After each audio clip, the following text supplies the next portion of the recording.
Welcome again students. आज का topic है electric field due to line charge. Electric field due to line charge. पिछली class में हमने लीनियर चार्ज डिस्ट्रीब्यूशन की बात की थी। आगे की वीडियोस देखने के लिए ज़रूरी है कि पिछली वीडियोस आप लोग एक बार रिवाइज ज़रूर करें। अब लीनियर चार्ज डिस्ट्रीब्यूशन मतलब हमने एक लाइन ली है, एक लीनियर ऑब्जेक्ट लिया है जिस पे चार्ज डिस्ट्रीब्यूटेड है, और इस डिस्ट्रीब्यूशन के कारण किसी पर्टिकुलर पॉइंट P पर अगर हमें इलेक्ट्रिक फील्ड निकालनी है तो हम क्या करेंगे। क्योंकि हमारे पास जो उपलब्ध फॉर्मूला है वो पॉइंट स्फेरिकल चार्ज के लिए है, तो हम क्या करेंगे बेटा, हम इस लाइन पे एक छोटा सा एलिमेंट लेंगे चार्ज का, dl लेंथ का एलिमेंट जो सेंटर से L डिस्टेंस पर है, और इस स्मॉल एलिमेंट ऑफ चार्ज के कारण यहाँ पर इलेक्ट्रिक फील्ड लिखेंगे जिसकी डायरेक्शन कुछ यहाँ पर होगी। तो ये इलेक्ट्रिक फील्ड कितनी होगी, DE will be equal to 1/4πε0 dq by r square, जहाँ dq क्या है, dq is the charge of element, dq is charge of element.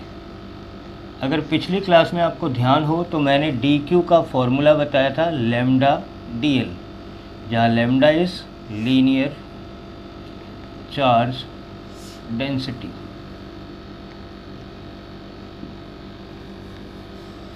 Lambda क्या है बेटा, लीनियर चार्ज डेंसिटी, यानी q by l। l length का चार्ज q है तो यूनिट लेंथ का चार्ज q बाय l होगा, जिसको हम लोग लैम्डा बोलते हैं, लीनियर चार्ज डेंसिटी। ये इलेक्ट्रिक फील्ड वहाँ पर है और इसकी डायरेक्शन कुछ यहाँ है। अगर हम एलिमेंट को चेंज करें, यानी एलिमेंट इस पोजीशन के अलावा अगर किसी इस पर्टिकुलर पोजीशन पे होता तो इलेक्ट्रिक फील्ड की डायरेक्शन यहाँ होती। यानी there are multiple directions of electric field, और जब किसी ऑब्जेक्ट की फील्ड या फोर्स की मल्टीपल डायरेक्शंस हो तो हमें उसको रिजोल्यूट कर लेना चाहिए। तो DE का रेजोल्यूशन करें तो एक कंपोनेंट यहाँ बनता है, एक यहाँ बनता है। This one is DE cos theta, this one is DE sin theta. हमने यहाँ पर थीटा लिया है तो इसका अपोजिट एंगल थीटा होगा। सिमिलरली इस कंपो का हम अगर रेजोल्यूशन करें तो यहाँ अगेन बनेगा DE cos थीटा और यहाँ बन जाएगा DE sin थीटा। ये सब आपने 11th क्लास में पढ़ा हुआ है, इसमें कुछ नया नहीं बताया मैंने आपको। अब अगर एलिमेंट यहाँ के बजाय यहाँ होगा तो एक और इलेक्ट्रिक फील्ड आएगी, उसकी भी कंपोनेंट होगी। इसी तरह अगर हम एलिमेंट चेंज करते रहें तो अलग अलग इलेक्ट्रिक फील्ड होगी। लेकिन सभी इलेक्ट्रिक फील्ड में खास बात क्या है कि एलिमेंट अगर यहाँ कंसीडर हो तो उसका एक एलिमेंट यहाँ भी कंसीडर होगा, और साइन कंपोनेंट्स हमेशा एक दूसरे को कैंसिल आउट कर देंगे। तो हम यहाँ क्या लिख सकते हैं, sine components of electric field, sine components of electric field are cancelled by each other.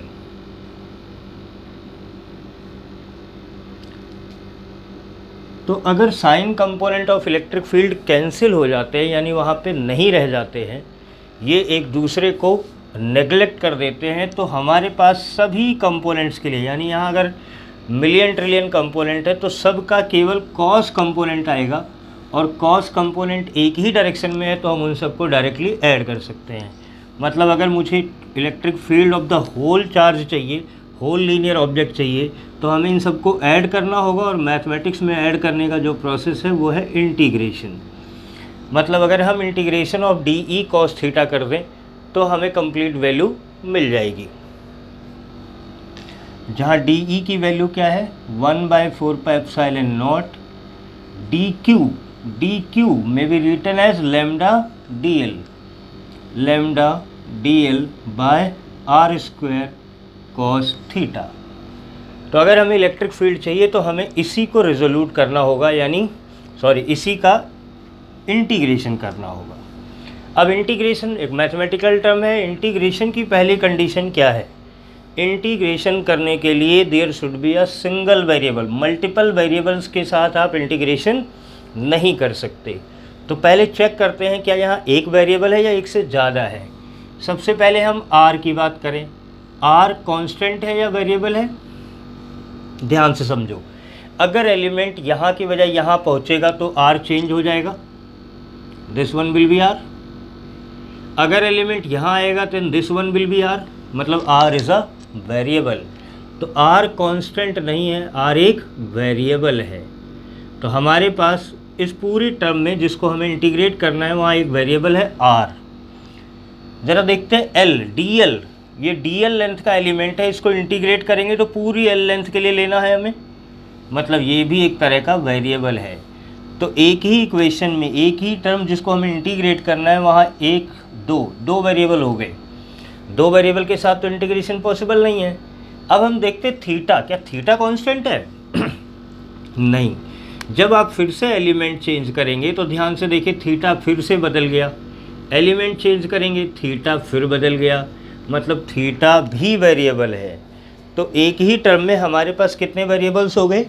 3 variable हो गए, और 3 वेरिएबल के साथ इंटीग्रेशन करना पॉसिबल नहीं है, क्योंकि इंटीग्रेशन की पहली कंडीशन ये है कि there should be a single variable, और यहाँ वेरिएबल कितने हैं?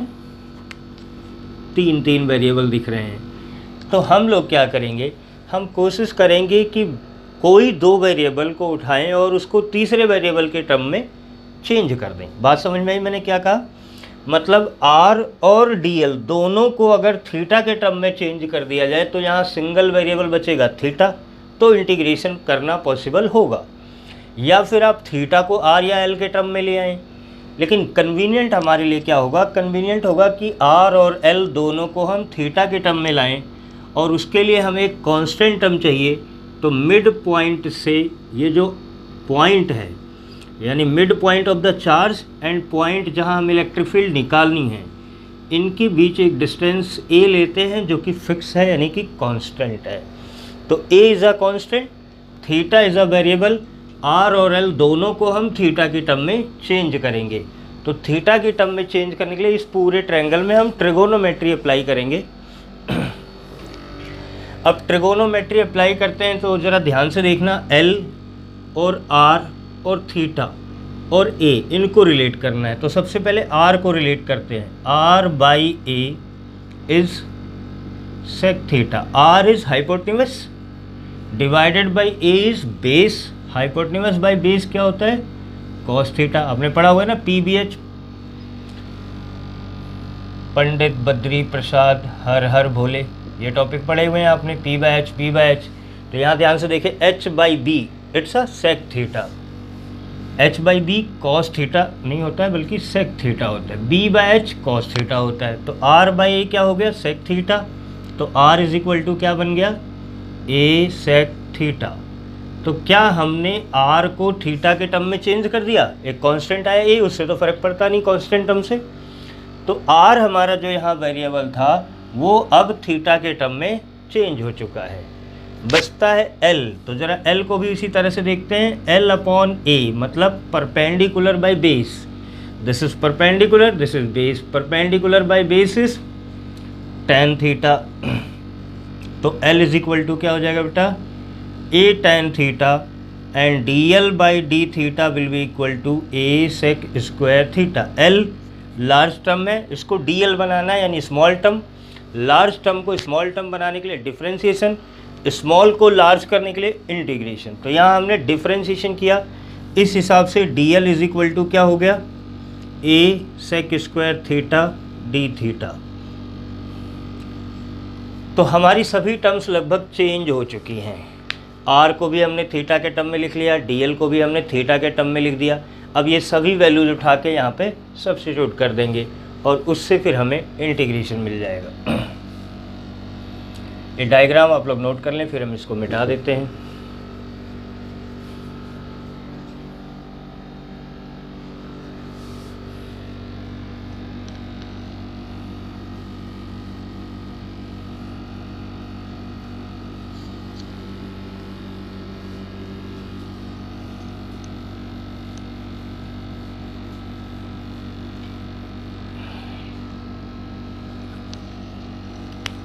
तो electric field E will be equal to integral 1/4 pi epsilon nought lambda DL, and DL will be replaced by A sec square theta D theta.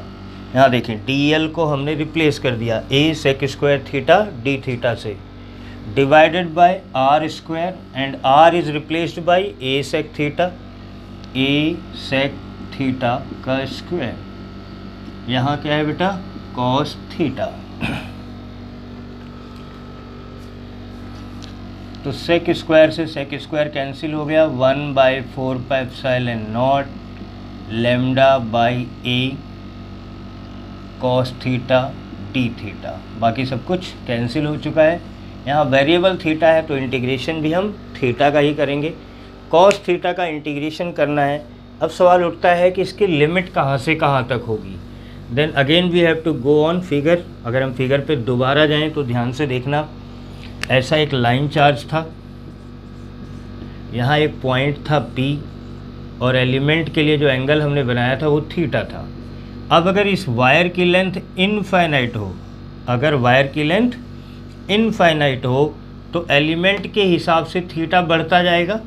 Infinite wire के लिए maximum theta कितना हो सकता है, इनफाइनाइट लेंथ मतलब ये parallel चला जाएगा मैक्सिमम, और अगर पैरेलल गया तो मैक्सिमम एंगल कितना हो सकता है, 90 डिग्री। सिमिलरली अगर यहाँ भी इनफाइनाइट ले जाएं तो ये भी कितना हो सकता है, 90 डिग्री। तो हम लिमिट कहाँ से कहाँ तक लेंगे बेटा, -90, क्योंकि मिड पॉइंट हमारा ओरिजिन पॉइंट है तो इस तरफ -90 और इस तरफ +90, एक एंटी क्लॉक एक clock.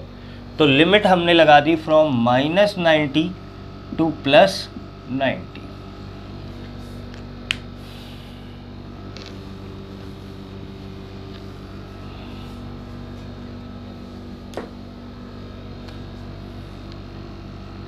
One by 4πε0 lambda by A cos theta का integration sine theta from -π/2 to +π/2। 1/4πε0 lambda by a, पहले अपर लिमिट पुट करते हैं, साइन π/2 माइनस ऑफ साइन -π/2, तो ये माइनस माइनस प्लस हो जाएगा और साइन π/2 की वैल्यू होती है 1, तो 1/4πε0 लेमडा बाई ए 1 + 1। तो फाइनली आपको आंसर मिल गया इलेक्ट्रिक फील्ड का, E = 1/4πε0 2 lambda by a, and this is electric field due to line charge. Note कर लें इसको।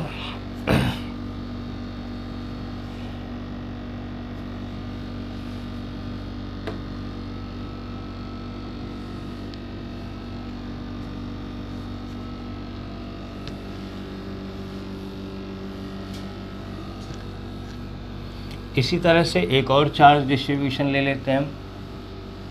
मान लेते हैं कुछ सर्कुलर चार्ज है और उसके कारण इलेक्ट्रिक फील्ड निकालनी है, तो क्या करेंगे, या फिर अगर हमारा सरफेस चार्ज है तो उसकी इलेक्ट्रिक फील्ड कैसे निकलेगी, लेकिन ये सब करते हैं हम लोग नेक्स्ट क्लास में।